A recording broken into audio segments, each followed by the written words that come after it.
وله الحمد وهو على كل شيء قدير.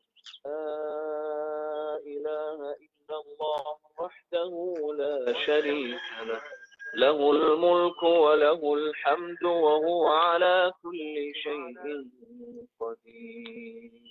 لا إله إلا الله وحده لا شريك له، الملك وله الحمد وهو على كل شيء قدير. لا إله إلا الله وحده لا شريك له، الملك وله الحمد وهو على كل شيء قدير. سبحان الله وبحمده عدد خلقه ورضا نفسه وزنة عرشه ومداد كلماته. سبحان الله وبحمده عدد خلقه ورضا نفسه وزنة عرشه ومداد كلماته. بسم الله الرحمن الرحيم. الحمد لله رب العالمين. Wassalatu wassalamu ala asyrafil anbiya'i wal mursalin wa ala alihi washabbihi ajma'in. Assalamualaikum warahmatullahi wabarakatuh. Yang berbahagia Profesor Dr. Zaidatun Tasir, Dekan Fakulti Sains Sosial dan Kemanusiaan, timbalan-timbalan dekan dan penolong-penolong dekan, pengurusi-pengurusi sekolah dan juga akademik yang kita raikan, yang kita muliakan. Pembimbing kita pada pagi ini Al-Fadhil Dr. Muhammad Farhan bin Nu'man Arifin bersama-sama dengan para kari undangan dan juga para tetamu, para undangan, para penonton dan juga staf UTM dan juga staf Fakulti Sains Sosial dan Kemanusiaan untuk sekali lagi kita ke udara secara langsung di platform Webex dan juga Facebook FSSH bersama-sama dengan program mingguan yang telah pun sekian kalinya ke udara. Dan pada pagi ini, pada hari Khamis 17 Jun 2021, bersamaan dengan 6 hari bulan Zulkaidah 1442 Hijrah, kami bersiaran membawakan program bersiri, program kerohanian FSSH untuk siri yang ke-58 ini. Dan pagi ini kita akan menampilkan Al-Fadhil Dr. Muhammad Farhan bin Nu'man Arifin, dan Al-Fadhil Dr. akan berkongsikan satu tajuk yang menarik, tajuk yang diberi judulnya Tarbiyah Jasadiyah, iaitu pendidikan jasmani lah kalau dalam bahasa Melayunya untuk mudah difahami. Dan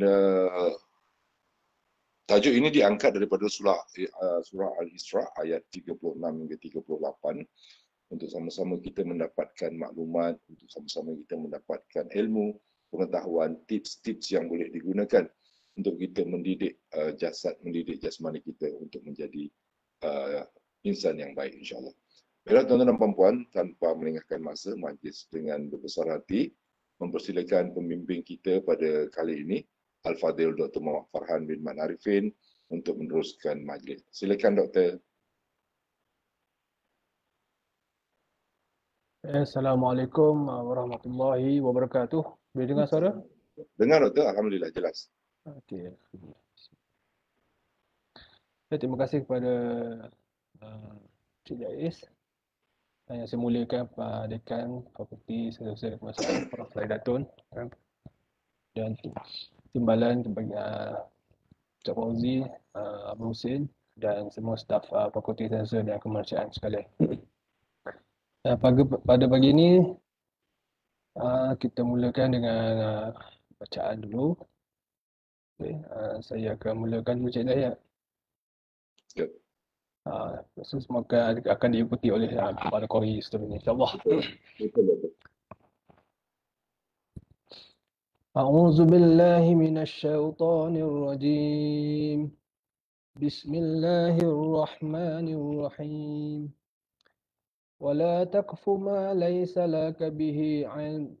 Innas sam'a wal basara wal fu'ada kullu ulaika kana 'anhu mas'ula.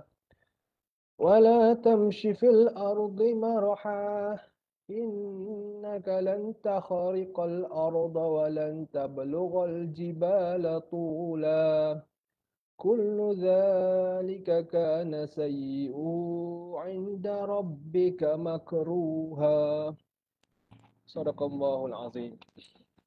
Sadaqallahul Azim. Terima kasih kepada Dr. Muhammad Farhan yang telah membacakan terlebih dahulu ayat dari surah Al-Isra ayat 36 hingga 38. Dan kita persilakan qari undangan kita yang pertama iaitu Al-Fadhil Tuan Haji Said Alwi bin Sulaiman. Silakan Tuan Haji Said. Terima kasih Ais. A'udzubillahi minasyaitonirrajim. Bismillahirrahmanirrahim. Wala taqfu ma laysa laka bihi 'ilm. Innas sam'a wal basara wal fu'ada kullu ulaika kana 'anhu mas'ula. Wala tamshi fil ardi maraha. Innaka lan tahriqal arda wa lan tablughal jibala tula. Kullu dhalika kana sayyi'uhu 'inda rabbika makruha. Sadaqallahul azim. Sadaqallahul Azim. Terima kasih kepada Tuan Haji Said. Dan kita persilakan saja qari undangan kita yang kedua, Encik Muhammad Zainuddin. Silakan Encik Din. Bismillahirrahmanirrahim. Terima kasih Encik Jais. Sama. A'udzubillahi minasyaitonirrajim. Wala taqfu ma laysa laka bihi ilm. Innas sam'a wal basara wal fu'ada kullu ulaika kana anhu mas'ula. Wala tamshi fil ardi maraha. Innaka lan tahriqal arda wa lan tablughal jibala tula. Kullu zalika kana sayyi'uhu inda rabbika makruha. Sadaqallahul azim. Sadaqallahul Azim. Alhamdulillah. Silakan seterusnya qari undangan kita yang ketiga, Encik Abdul Razak bin Hashim. Silakan Encik Abdul Razak. Terima kasih Cik Jais. Sama-sama. Assalamualaikum semua. Waalaikumsalam warahmatullahi. A'udzu billahi minasyaitonir rajim. Wala taqfu ma laysa laka bihi ilm. Innas sam'a wal basara wal fu'ada kullu ulaika kana anhu mas'ula. ولا تمشي في الأرض مرها إنك لن تخرق الأرض ولن تبلغ الجبال أولا ذلك كان سيئه عند ربك مكروها صدق الله العظيم. Sadaqallahul Azim. Alhamdulillah. Terima kasih Encik Razak dan terima kasih kepada ketiga-tiga qari undangan kita yang telah pun membacakan surah Al-Isra ayat 36 hingga 38 sebentar tadi. Dan saya akan membacakan terjemahan daripada 3 ayat tersebut. Bismillahirrahmanirrahim.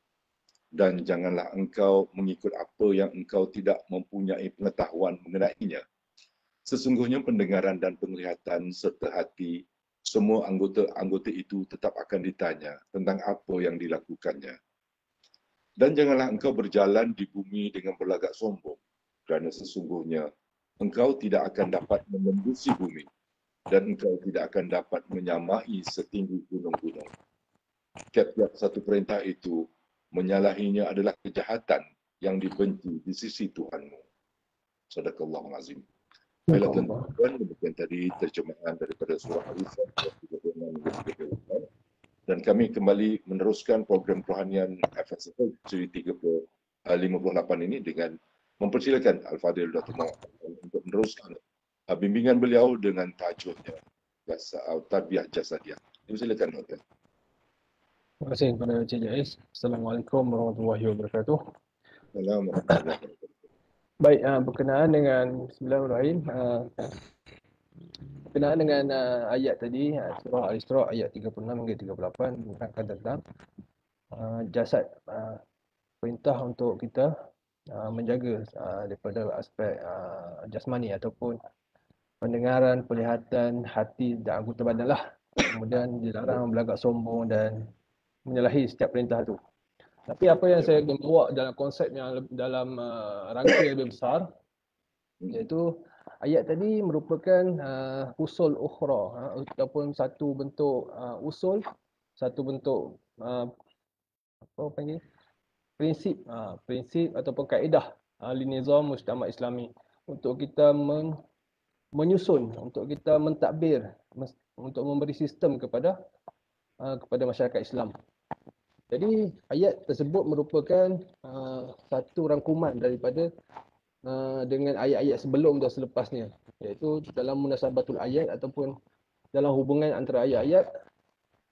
Ba'da an amrallahu ta'ala, saya baca terjemahannya, selepas Allah memberi perintah dengan 5 perkara yang lebih awal, iaitu tauhid, istiwa lebih ibadatillah, kita menyibukkan diri dengan ibadah kepada Allah, ikhlas, kemudian ihtiras an ibadat, kemudian kita menjauhi ibadah kepada selain Allah, bersikap ihsan kepada dua ibu bapa, tawaduk kepada mereka berdua, okey. Mendekati ataupun menunaikan hak kepada zawil kurba, orang terdekat, kaum kerabat, masakin dan wabnas sabil, ibnu sabil, dan berkata dengan benar. Dan pada sebelum ayat yang kita baca tadi, makna pada ayat sebelumnya Allah telah memberikan 5 perkara yang lebih awal, iaitu berkaitan dengan apa kepada kaum kerabat, orang miskin, ibnu sabil, dan berkata yang baik. Kemudian Allah menerangkan adab infak pula. Summa dzakara adabul infak. Kemudian Allah menerangkan adab-adab kita membelanjakan harta, iaitu wa tawassut, bersederhana duna israf. Tidak membazir wala taktir, tidak kedekut. Okey, kemudian Allah menyambung pula dengan tegahan. An-nahi an salasat asya', tegahan kepada 3 perkara, iaitu mencegah daripada ataupun mendegah daripada zina, kemudian membunuh, anil qatli illa bil haq, dilarang membunuh kecuali dengan hak, dengan benar, dengan ada sebab-sebab yang kukuh. Kemudian wa an kurban mal yatim, kemudian larangan daripada membelanjakan harta anak yatim kecuali yang telah diberi hak. Okay, kemudian Allah menyambung kembali kepada 3 ayat suruhan pula, iaitu menunaikan perjanjian, okey, menimbang dengan betul, dan adil. Okay, kemudian Allah datangkan pula larangan, iaitu 3 juga. Okay, kemudian yang ayat kita baca tadi, iaitu itba'u ma la ilma bihi, mengikuti apa yang kita tidak ada pengetahuan tentangnya, bersifat takabbur, wal khayala, syok sendiri, okey, wa ittikhadhu syuraka alihatan ma'allah, dan mengambil sekutu bagi Allah. Jadi daripada ini adalah susunan ataupun sistem untuk kita mentadbir ataupun kita menyusun masyarakat Islam. Jadi dalam konsep yang lebih besar daripada ayat kita baca tadi, maknanya situ Allah datangkan dulu 5 perkara yang didahului oleh tauhid. Kemudian Allah datangkan juga adab berinfak. Kemudian Allah datangkan larangan pula, betul, daripada zina dan sebagainya. Kemudian datang pula tiga suruhan pula, supaya menunaikan janji, menimbang dengan betul. Okay, kemudian kemudian Allah datangkan pula 3 bentuk tegahan, iaitu jangan ikut yang apa yang kamu tidak ada ilmu tentangnya, bersifat takabur, syok sendiri, dan Allah akhiri dengan jangan ambil sekutu selain daripada Allah. Dan sebagai kesimpulan wa khulasah, jadi dalam ayat ni Allah datangkan dulu suruhan, kemudian larangan, suruhan, larangan. Itu macam susunan bagi ayat, macam mana kita nak menyusun kita punya masyarakat. Okey. Dan khulasahnya, Allah SWT telah mengumpulkan di dalam ayat-ayat tersebut apa yang sebelumnya, iaitu sebanyak 25 nau'an minat takalif, 25 bentuk tanggungjawab. Seperti mana yang saya telah terangkan di atas ni. Maknanya selain daripada ayat yang kita baca tu, sebelumnya tu dah Allah terangkan dah. Itu ada 25 bentuk tanggungjawab yang perlu dilaksanakan dalam skop masyarakat Islam. Okay, mubtadi'an bil amri tauhid. Bermula dengan tauhid. Ini tauhid, at-tauhid dan wan nahyi 'anil syirk, dan diakhiri dengan jangan kamu berlaku syirik. Muhtatiman bih, diakhiri dengan perkara tersebutlah. Itu munasabatul ayat ataupun skop sebenar bagi ayat yang kita telah baca tadi. Baik. Dan adapun ayat kita baca tadi adalah berbentuk larangan, iaitu jangan kamu ikut apa yang tidak kamu mengetahui pengetahuan tentangnya. Tapi suka untuk saya tengoklah daripada ayat yang telah kita baca tadi ialah berkenaan dengan tanggungjawab kita kepada jasad, iaitu semuanya akan ulaika kana anhu mas'ula, semuanya akan ditanya balik. Jadi berkenaan dengan tafsir ayat tersebut, saya ambil daripada yang awal saja tafsirnya. Jadi Al-Kalbi qala Al-Kalbi an Abi Saleh. Al-Kalbi berkata, dia meriwayatkan daripada Abi Saleh daripada Ibnu Abbas radhiyallahu anhu dalam ayat tersebut, wala taqul ma laysa laka bihi ilm. Jangan kamu berkata apa yang kamu tidak ada pengetahuan tentangnya. Dan kemudian Mujahid juga berkata, ini para pentafsir Quran, la tarmi, jangan kamu bantai ataupun kamu melempar. Jangan kamu bantailah bila kamu tak tahu tu. Macam tu. Kemudian waqala Qatadah berkata, la taqul, jangan kamu berkata sami'tu, saya mendengar, saya telah mendengar, walam tasma', padahal kamu tidak dengar. Wa ra'aitu, kamu dengar. Walam tara, tapi kamu tak. Wa ra'aitu, kamu tengok, tapi walam tara, kamu tak tengok pun. Kamu claim kamu tengok, tapi walam tara, kamu tak tengok. Wa alimtu, kamu cakap kamu tahu. Walam ta'lam, tapi kamu tak tahu sebenarnya. Itulah yang perkara pertama yang ditekankan oleh mufassir dalam ayat yang kita baca tadi. Wa qala Hasan, dan seterusnya Hasan berkata, la takdzib ala fuadak. Jangan kamu menipu jiwa-jiwa kamu. Jangan kamu menipu diri kamu. Dan katalah takul alim tama lam ta'lam. Wala ala sam'ika takulu sami'ta ma lam ta'lam. Wala ala basarika takul absarta walam tabsur. Jadi jangan kamu menipu jiwa kamu, katakanlah. Jangan kamu kata saya tahu, kamu tahu, tapi kamu tidak tahu pun.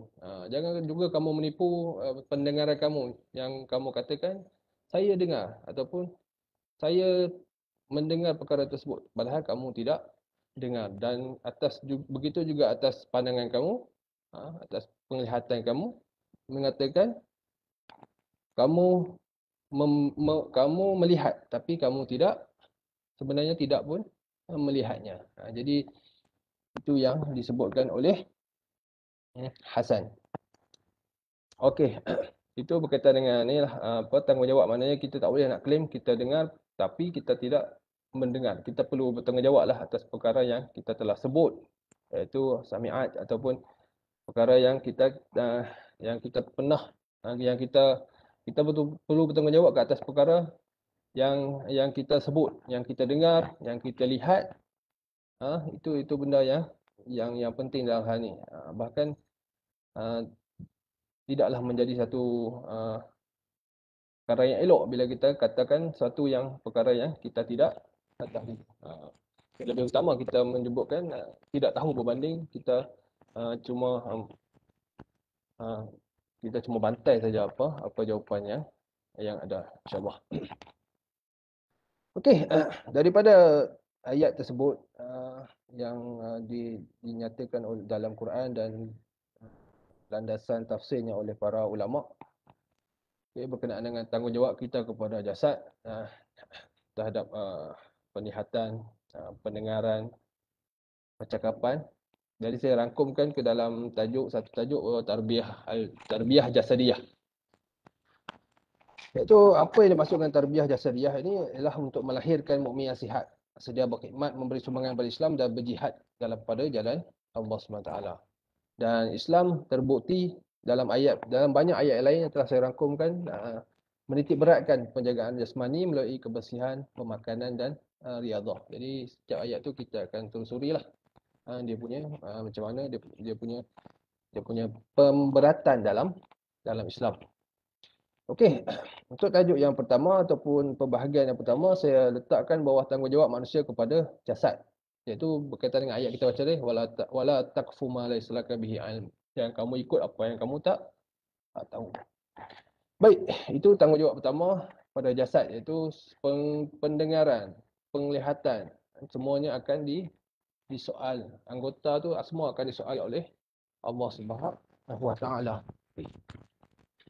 Baik, dalam ayat tersebut menurut Mukhtasar Tafsir Ibn Katsir, saya telah rangkumkan dalam bahasa Melayu. Pada sini dalam tafsir tersebut menyatakan, Qatadah menyatakan, jangan kamu mengatakan aku melihat sesuatu sedangkan kamu tidak lihat. Aku mendengar sedangkan kamu tidak dengar. Saya tahu padahal kamu tak tahu. Sesungguhnya Allah akan soal segalanya dan larangan Allah dalam berkata-kata tanpa landasan ilmu. Dan tafsir yang kedua, Ad-Dur Mansur oleh As-Suyuti katakan, pendengaran dan penglihatan itu akan menjadi saksi. Jangan kata aku mendengar sedangkan dia tidak mendengar. Jangan kata aku melihat sedangkan dia tidak melihat. Sesungguhnya Allah akan soalkan semuanya. Begitu juga dalam tafsir Asy-Sya'rawi menyatakan, bagi setiap Muslim perlu diketahui kamu akan bertanggungjawab atas pendengaran, penglihatan dan hati. Akan ditanya pada hari kiamat. Jangan kamu memandang ringan terhadap ilmu kerana ia akan memperelok kata-kata dan perbuatan kamu. Dan jangan kamu berasa takut di dunia dan akhirat kerana kamu telah beriman dan memperbaiki hati. Jadi ini menunjukkan tentang ayat ni, dan juga tafsir ulama menunjukkan tentang kita perlu bertanggungjawab ke atas anggota tubuh kita. Baik. Seterusnya adalah panduan untuk jaga kesihatan yang kedua adalah nikmat kesihatan ataupun adapun dalam surah At-Takatsur, summa latus'alunna yauma idzin 'anin na'im. Ini saya rangkum ayat lain lah. Sesungguhnya selain daripada itu, sesungguhnya kamu akan ditanya pada hari kiamat tersebut tentang segala nikmat yang kamu telah nikmatinya. Jadi ini tanggungjawab yang kedua. Jadi anin na'im tu menyebutkan tentang nikmat. Apa nikmat tersebut? Ibnu Mas'ud menyatakan an-na'im tu bermaksud nikmat keamanan dan juga nikmat kesihatan. Dan dalam tafsir Al-Qurtubi di bawah riwayat daripada Abu Hurairah, Nabi SAW telah berkata, soalan pertama yang akan ditanya pada hari kiamat, iaitu akan ditanya padanya, adakah kami telah memberi kepadamu tubuh badan yang baik dan memberikan air untuk diminum. Okey, dalam tafsir Ibn Katsir, Ibn Abbas menyatakan an-na'im, nikmat tu ialah bermaksud pada nikmat kesihatan tubuh badan, pendengaran dan penglihatan. Semuanya akan ditanya oleh Allah mengenai nikmat yang telah dianugerahkan. Jadi ini juga sama macam yang pertama, menyebutkan tentang tanggungjawab kita. Dari aspek kita menghargai nikmat yang Allah telah berikan. Dan setiap nikmat ni semua akan ditanya. Baik. Kemudian seterusnya, dalam surah Al-Ma'idah menyatakan tentang suruhan untuk kita membersihkan badan dengan wuduk lah. Jadi ini memberi indikator kepada aspek kebersihan. Sesungguhnya wuduk dalam Islam ni ada dua lah, wuduk lughawi, wuduk istilahi. Wuduk istilahi ni merujuk pada wuduk yang untuk solat tu. Kalau wuduk lughawi, ia bermaksud membasuh tangan. Mana dalam hadis dhaif, dalam hadis hadis dhaif yang diriwayatkan, dikatakan Nabi SAW bersabda, berkat tu terletak kepada al-wudu' qablahu wa ba'dahu. Kerana kita membasuh tangan ataupun berwuduk, berkat tu terletak semasa sebelum kita berwuduk dan selepas kita berwuduk. Maknanya itu merujuk kepada bila kita tengok dalam syarah hadis tu menyebutkan tentang wuduk tu bermaksud keberkatan tu berada sebelum kita makan tu kita berwuduk dulu. Okay. Maknanya kita basuh tangan dulu. Dan selepas kita makan, kita basuh tangan. Itu dua tempat yang ada keberkatan. Itu merujuk kepada wuduk lughawi, iaitu membasuh tangan. Okey, jadi melalui wuduk, sama ada wuduk istilahi ataupun wuduk lughawi, ya, merujuk kepada satu natijah yang sama, iaitu untuk menjaga kebersihan. Jadi apa yang dikatakan oleh Al-Qurtubi dalam tafsirnya, dibawa riwayat daripada Ibnu Arabi, dia kata wuduk adalah asas dalam agama. Dan dia wuduk ni adalah untuk kebersihan. Dan kebersihan ini adalah untuk umat muslimin dan seluruh umat manusia. Dan tafsir Al-Baydawi pula menyatakan tentang pelbagai jenis kebersihan. Sama ada kita bersuci ketika solat ataupun bertayamum ketika mudarat. Dan kebersihan tu adalah untuk mencucikan dan membersihkan dari dosa, kerana wuduk itu menghilangkan dosa-dosa. Dan dalam tafsir Al-Jalalain dikatakan wuduk itu ataupun kebersihan dari Islam dituntut untuk membersihkan. Walaki yuridu liyutahhirkum. Liyutahhirkum. Okey. Kemudian untuk membersihkan kamu daripada kotoran dan dosa. Waliyutimma ni'matahu alaikum. Dan seterusnya untuk bagi menyempurnakan nikmatnya dengan adanya Islam sebagai penjelasan terhadap syariat agama. Itulah perihal pemberatan Islam terhadap kebersihan terhadap jasmani. Begitu juga cukup turut memberi impak secara tanpa sedar, iaitu menghapuskan dosa-dosa. Bukan saja kita membersihkan tubuh badan dengan wuduk, kita juga dapat menghilangkan dosa-dosa kecil. Baik. Kemudian penjagaan ataupun prinsip yang seterusnya dalam tarbiyah jasadiah, iaitu memelihara diri daripada melakukan maksiat. Itu dalam satu ayat surah An-Nur, kullil mu'minin, katakanlah bagi orang-orang lelaki yang beriman, yaghuddu min absarihim, hendaklah menundukkan pandangan, menahan pandangan, wa yahfazu furujahum, jaga kemaluan, dzalika azka lahum, innallaha khabirum bima yasnaun. Itu lebih baik, itu lebih suci. Semuanya Allah Maha mengetahui apa mereka lakukan.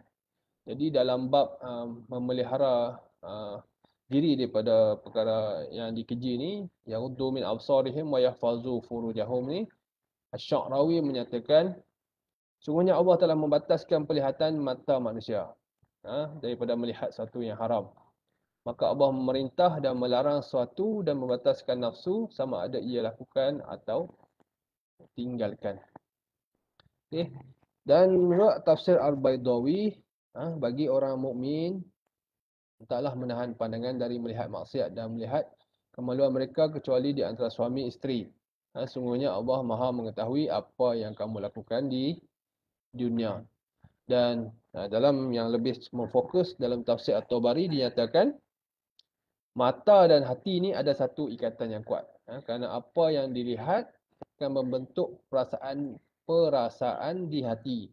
Maka waspada terhadap segala maksiat dan segala perkara yang boleh mendatangkan fitnah.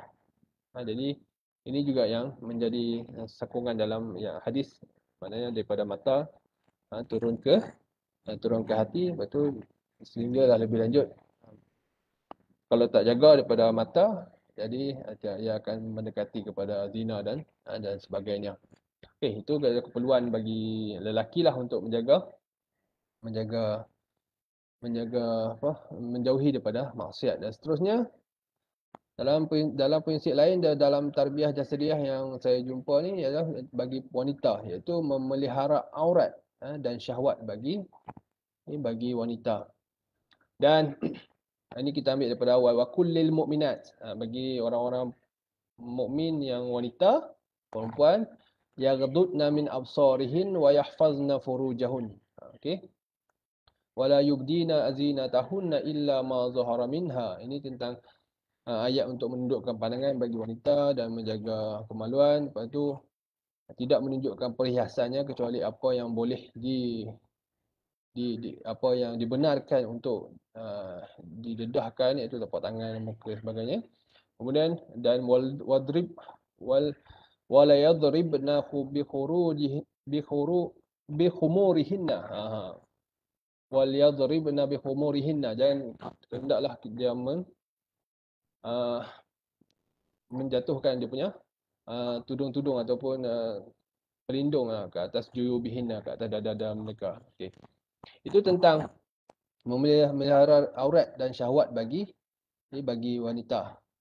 Okey, dalam ayat ni bagi untuk wanita ni, yang mana dalam tafsir At-Tabari menyatakan para wanita mukminat perlu menahan penglihatan daripada perkara yang dibenci oleh Allah, dan pelihara kemaluan mereka dari orang yang tidak halal bagi mereka untuk lihat, dan pakailah pakaian yang boleh melindungi aurat dari pandangan mereka. Itu juga seterusnya dalam tafsir Al-Baydawi dia nyatakan, jagalah pandangan dari melihat aurat yang tidak halal.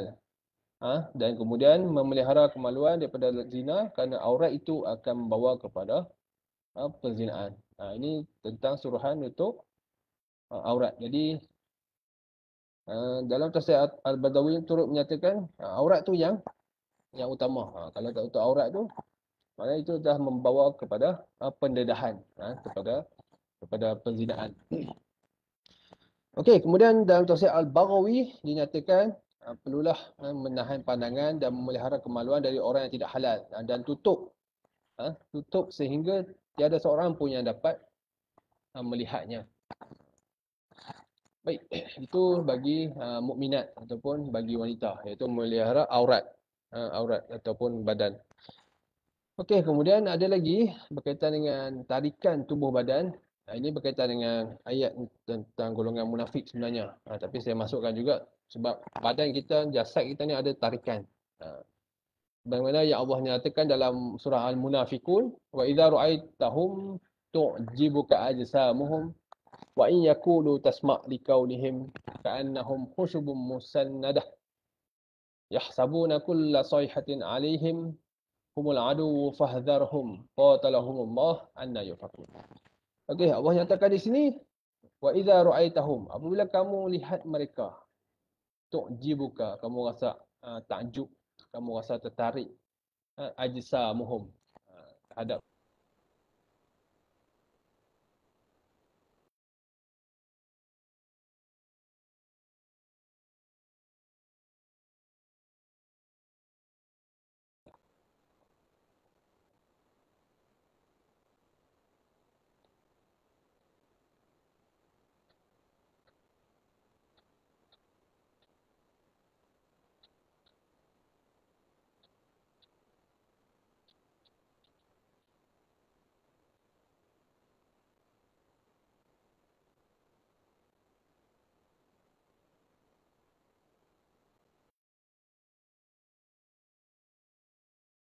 Doktor, suara hilang, doktor.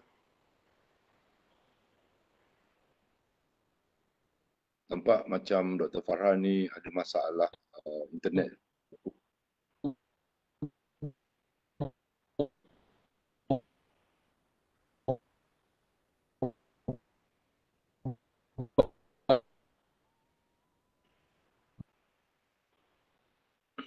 dengar tak Cik Jais? Okey, sekarang dah okey. Tadi sekejap ada lag sikit. Okey, mungkinlah dia punya tak dah stabil sikit. Okey. Tapi sini saya nak nyatakan, sambung balik lah. Sini saya nak nyatakan yang tubuh badan manusia ni ada tarikan. Itu penting saya masukkan dalam tarbiyah jasidah supaya kita faham kita punya makna daya tarikat tu adalah bila lagi orang pandai berkata-kata kan, tu yang ada yang doa. Jadi benda golongan-golongan seperti pendakwah ni dia ada tarikan sendiri.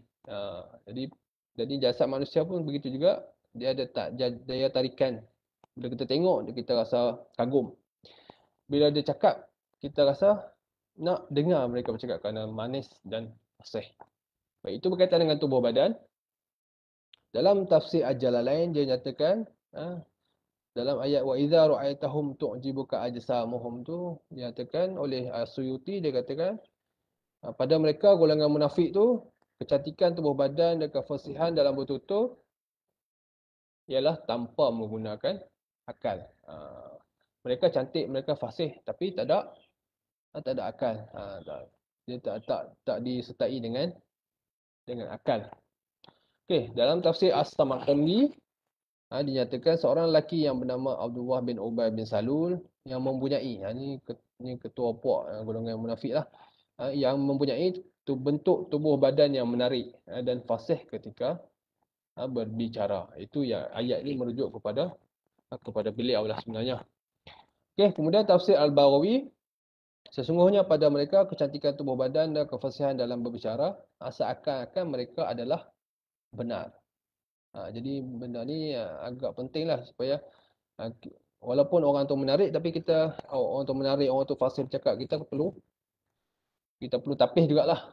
Maknanya dia orang Al-Baghawi menyatakan mereka ni seolah-olah mereka benar. Kemudian padahal mereka cakap tidak menggunakan akal pun. Dia tak ada isi pun sebenarnya. Tapi dilihat seolah-olah mereka tu adalah golongan yang benar. Sebab apa? Sebab ada daya tarikan yang tersendiri daripada tubuh badan dan juga percakapan. Dan seterusnya, sikit lagi, tarbiyah jasadiah juga memerlukan pemberatan dari aspek tenaga, iaitu wa ma ja'alnahum jasadan la yakuluna at-ta'am wa ma kanu khalidin. Dan kami tidak jadikan rasul tu tubuh badan yang tidak makan minum. Nabi, rasul-rasul pun makan. Ya, rasul-rasul pun minum. Wa ma kanu khalidin, dan mereka tidak kekal selama-lamanya di dunia. Jadi jasad adalah memerlukan kepada makan dan minum. Tabari menyatakan para rasul bukan seperti malaikat yang tak makan, tak minum. Tapi para rasul adalah seperti mana kami menciptakan kamu, wahai Muhammad, yang memerlukan kepada makanan dan minuman. Tafsir Ar-Razi pula menyatakan Allah tidak menjadikan rasulnya jasad yang tidak makan dan minum, tetapi mereka perlu kepada makan minum, tidak kekal di dunia, iaitu turut wafat seperti mana makhluk-makhluk yang lain. Dan dalam tafsir Abi As-Sa'ud, Allah tidak menciptakan mereka, para rasul tersebut, jasad yang terpisah daripada makan minum, bahkan mereka sangat memerlukannya. Dan suka untuk saya nyatakan, untuk bab makan minum ni, manusia kita ada 7 peringkat makan dan minum. Daripada peringkat yang awal untuk hidup, sampailah kepada peringkat yang akhir, iaitu haram, iaitu melebih-lebih sehingga lemah, sehingga kita lemah, banyak tidur dan sebagainya. Itu ada 7 peringkat yang dinyatakan oleh As-Saharanfuri, 7 peringkat makan.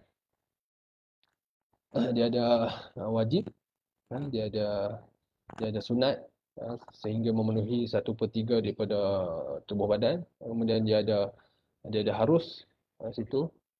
Kemudian dia ada makruh, kemudian pergi pada haram. Jadi 7 peringkat makan. Dan seterusnya, dalam tarbiyah jasadiah juga kita perlu perhatikan aspek istirahat ataupun berehatlah. Okey. Tubuh ni memerlukan rehat. Allah nyatakan dalam ayat surah An-Naba, waj'alna naumakum subata, dan kami jadikan tidur kamu adalah sebagai subata, iaitu sebagai istirahat. Dalam ayat ni At-Tabari menyatakan kami menjadikan tidur mereka penuh selesa, tenang, tenteram. Umpama mereka mati, tidak terasa apa-apa. Pada hakikatnya mereka hidup dan tidak dipisahkan dengan roh. Hari yang dinyatakan Sabtu adalah kerana untuk istirahat. Diambil daripada subata tadi. Sin, ba, ta. Itu asab. Okay, tak apa, kita terangkan tentang Sabtu. Okey, tafsir Al-Baghawi pula menyatakan istirahat malam tu adalah untuk badan. Az-Zujaj berkata istirahat bermaksud henti segala pergerakan walaupun adanya roh. Ada yang berpendapat Allah jadikan tidur dengan terputusnya segala amalan kerana asal perkataan asab yang seperti dinyatakan dalam surah Subata tadi berarti putus. Maknanya Allah nyatakan Kami menjadikan tidur-tidur kamu maknanya seperti istirahat. Sebab apa? Sebab dia terputus daripada segala amalan. Mana istirahat. Asab tu bermaksud putus. Kemudian Al-Baydawi menyatakan henti daripada merasai sesuatu dan tenang daripada segala kerisauan. Itulah maksud tidur. Ini kerana tidur itu adalah salah satu kematian yang seketika. Jadi tidur ni untuk kita berehat daripada segala kerisauan, berehat daripada segala pekerjaan. Jadi malam tu tempat untuk kita memutuskan hubungan dengan segala bentuk pekerjaan dan segala bentuk pekerjaan lah, segala bentuk amalan dan sebagainya, untuk kita istirahatkan badan. Kemudian last sekali sikit.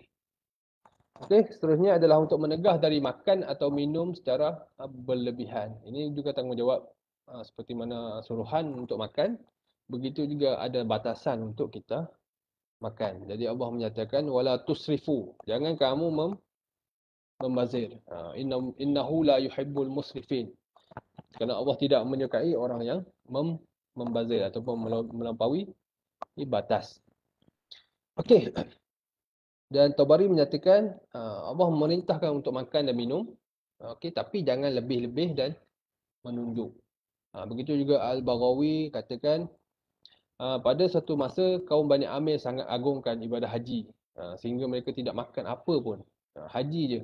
Mereka berkata, adakah kami berhak lakukan perkara tersebut?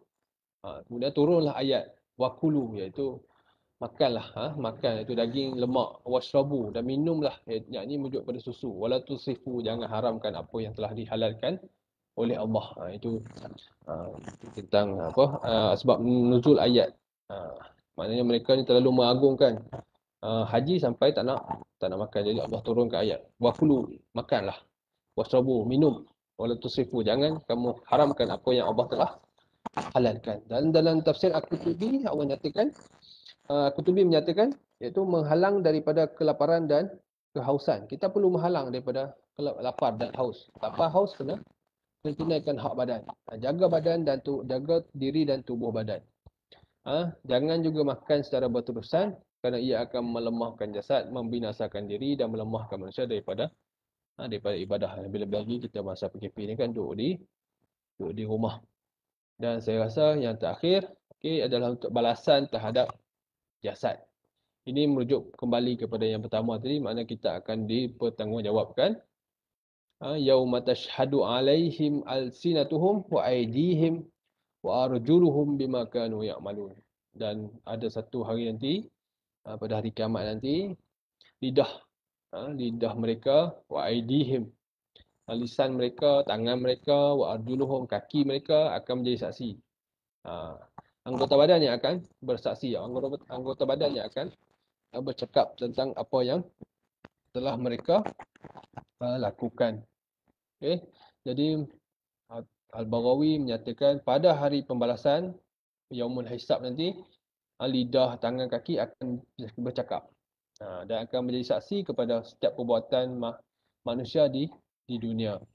Dan Tabari, tafsir At-Tabari mengatakan mereka yang melakukan dosa akan diazab dengan azab yang pedih sebagaimana yang telah Allah janjikan. Tangan dan kaki mereka akan jadi saksi pada hari kiamat kelak. Dan akhir sekali dalam tafsir Al-Muyassar berkenaan dengan balasan terhadap ataupun persaksian anggota badan terhadap manusia ni, menyatakan azab pada hari kiamat iaitu akan dipersaksikan kata-kata yang mereka telah pernah bicarakan, pernah keluarkan, dan tangan dan kaki mereka lah yang akan berkata-kata terhadap berkata-kata memberi saksi terhadap apa yang telah mereka lakukan di dunia. Itulah balasan yang itulah aspek yang terakhir, iaitu benda semua anggota badan kita ni akan dipertanggungjawabkan, akan memberi saksi sebenarnya, akan bercakap sendiri, menyatakan apa yang telah kita lakukan. Okey, alhamdulillah selesai. Terima kasih. Kembali saya kembalikan kepada Cik Rais. Alhamdulillah. Terima kasih kepada Al-Fadhil Dr. Muhammad Farhan atas penerangan yang begitu detail, sangat serius menyampaikan maksud yang tersurat dari tajuk Tarbiyah Jasadiah ini. Mudah-mudahan kita semua mendapat manfaat, mendapat ibrah daripada apa yang telah Dr. Muhammad Farhan kongsikan sebentar tadi dalam program Rohanian FSSH untuk siri yang ke-58 ini. Mudah-mudahan sedikit sebanyak tarbiyah yang diberikan ini akan menjadikan kita hidup berpanduan dengan segala macam tips-tips dan juga motivasi yang diberikan oleh Dr. Muhammad Farhan sebentar tadi. Baiklah tuan-tuan dan puan, kita telah menuju ke penghujung majlis. Jadi untuk menutup majlis, silakan Ustaz Dr. Muhammad Farhan untuk memimpin bacaan doa. Silakan Ustaz.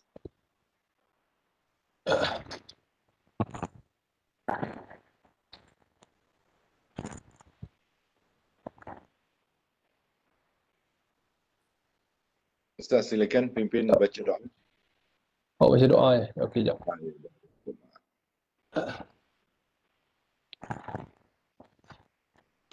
Bismillahirrahmanirrahim.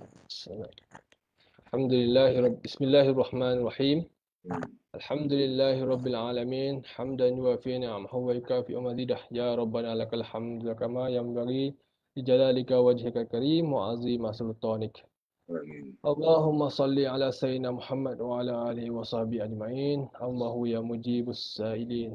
Ya Allah ya Tuhan kamu, ya Allah ya Tuhan kami, pertemuan kami pada hari ini Kau berkatilah kami nyatakan rasa syukur ke atas segala nikmat-Mu selama ini, dan janganlah kamu ambil penghukuman ke atas setiap perkara yang telah kami alpakan, dan kami mohon kepadamu dengan iman yang berkekalan, hati yang khusyuk, segala ilmu yang memberi manfaat, keyakinan yang sebenar, amalan yang baik, dan berusaha dalam usaha agama, duniawi dan sebagainya. Ya Allah, andainya pertemuan kami ada kebaikan, maka terimalah sebagai salah satu jalan kebajikan, dan tetapkanlah satukanlah hati kami. Rabbana zalamna anfusana wa illam taghfir lana wa tarhamna lanakunanna minal khasirin. Rabbana atina fid dunya hasanah wa fil akhirati hasanah wa qina azabannar wa adkhilna jannata ma'al abrar ya aziz ya ghaffar ya rabbal alamin. Sallallahu ala sayyidina Muhammad wa ala alihi wa sahbihi ajma'in walhamdulillahi rabbil alamin. Amin ya rabbal Amin. alamin. Alhamdulillah, terima kasih Dr. Muhammad Farhan atas pimpinan bacaan doa majlis penutup sebentar tadi, dan semoga mudah-mudahan doa yang kita aminkan dan kita dipimpin oleh doktor tadi akan dimakbulkan oleh Allah Subhanahu Wa Taala, dan insya-Allah kita akan berjumpa semula pada minggu hadapan di program Rohanian FSSH siri yang ke-59 insya-Allah. Dan jaga diri seperti biasa, jaga keluarga, terus #cekal bersama takwa insya-Allah. Sama-sama kita berdoa wabak COVID-19 terus berlalu. Untuk itu semoga dipertemukan di lain masa dan ketika. Sekian, wabillahi taufiq wal hidayah. Assalamualaikum warahmatullahi wabarakatuh. Selamat pagi, kita jumpa lagi. Sekian, terima kasih. Assalamualaikum. Assalamualaikum. Terima kasih doktor. Sama. Alhamdulillah.